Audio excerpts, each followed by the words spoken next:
Good morning, and welcome back to Daily Dhamma, a letter to our children. Today is June 16th, and our reading is Aimless Movements.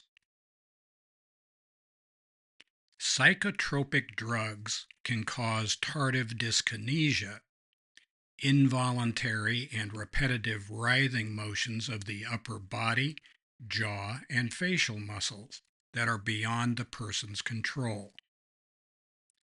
The side effects of meth appear similar, although methamphetamine also causes psychological symptoms, such as false beliefs that cannot be changed by facts.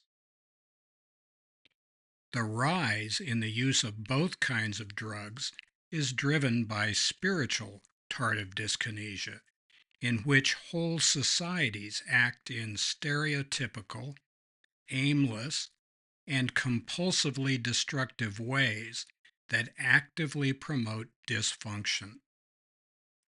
Over time, they get worse, never better. It's akin to the St. Vitus dance, or dancing mania, that swept Europe between the 14th and 17th centuries. Underlying mechanisms of disease are one thing. Socially contagious madness is something else. We always have a choice. If we don't like the outcomes, we can make different choices.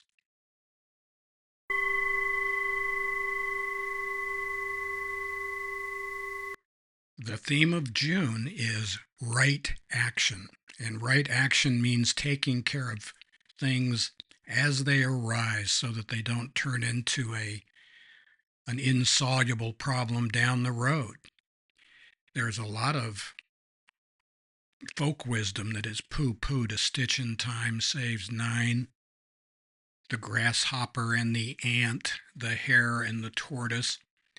And these are things that are probably a little bit too slow acting for academia, but academia has been wrong before and might be again.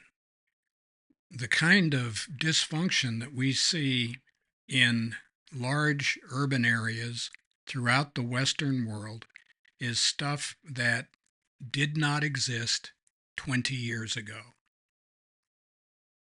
Right action means or implies that whatever we do has some kind of consequences. We live in a world of consequences.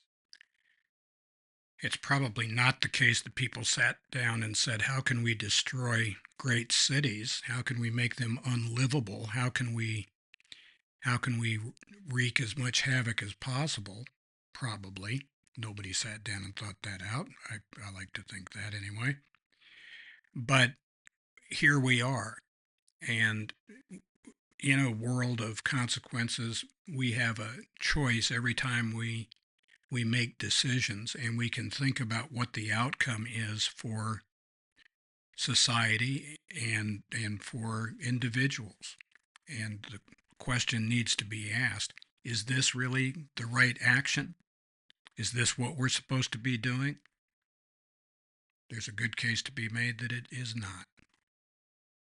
We said that probably it wasn't a deliberate strategy to trash the Western world, but we don't want to overlook the Cloward Piven strategy that was developed in 1966 by a couple of American sociologists, Richard Cloward and Francis Fox Piven.